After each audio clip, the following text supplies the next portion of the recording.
नमस्कार दोस्तों, से राधे। हर भारतीय नारी की इच्छा होती है कि मेरा पति सुख मेरे जीवन में बना रहे, मैं अपने पति के सामने ही इस धरती से जाऊं।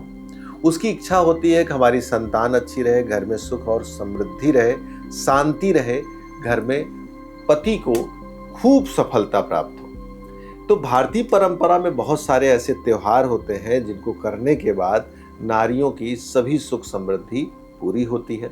ऐसे ही एक व्रत है जिसको कहा जाता है सोमावती अमावस्या, और सोमावती अमावस्या 15 जून को पड़ रहा है, जिसको भारतीय नारी पहले से ही करती आ रही हैं, उन्हीं को करना है। आपको सुनने में थोड़ा अजीब लगा होगा, क्या नए लोग नहीं कर सकते? हम बिल्कुल नहीं कर सकते। कारण है इस वर्ष अधिक मास बढ़ चुका है, अर्थात इस समय जब ये आप 15 जून को अधिक मास लगने के नाते, तो जो लोग पहली बार इस व्रत को उठाना चाहते हैं उनके लिए कहीं न कहीं से यह व्रत का निषेध है।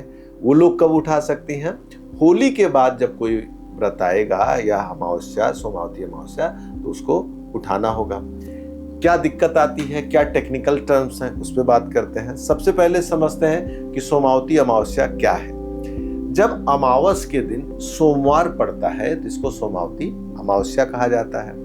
अमावस्या एक ऐसी तिथि है जिसको पितरों से जोड़कर देखा जाता है, अर्थात किसी के घर में पितृदोष है, किसी के घर में पितृ नाराज है, जिस कारण से घर में संतान उत्पत्ति या असामयिक समस्याएं हो रही हैं, या घर में समृद्धि नहीं आ रही है।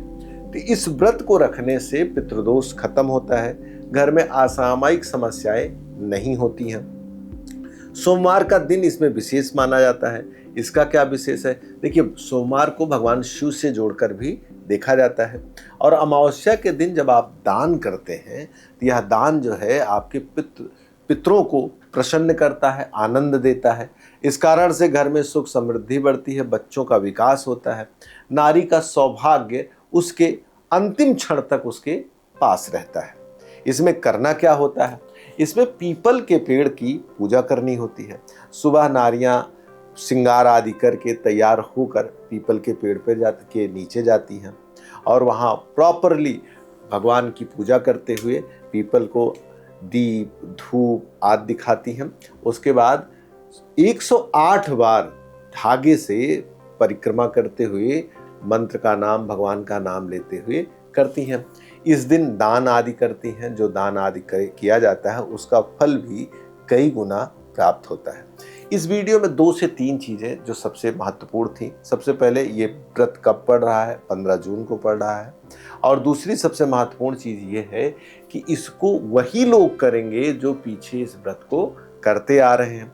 अगर किसी के मन में ये बात उठी कि नहीं भाई, हम भी अब की बार शुरू करते हैं, तो उनके लिए यह जो व्रत आ रहा है ये उनके लिए उचित नहीं है। क्यों नहीं उचित है? क्योंकि शास्त्र का कहना है कि जब भी अधिक मास हो उस वर्ष कोई व्रत नहीं उठाते हैं। कब उठाएं?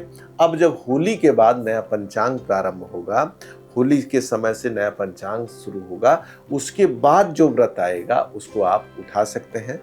हमारी एक वीडियो अभी आपको जाके देखेंगे, उसमें हमने सभी व्रतों के बारे में बातचीत की है कि आप कर सकते हैं कि नहीं कर सकते हैं, क्या दोष है क्या नहीं है, उन सभी चीज़ों पे बातचीत करेंगे।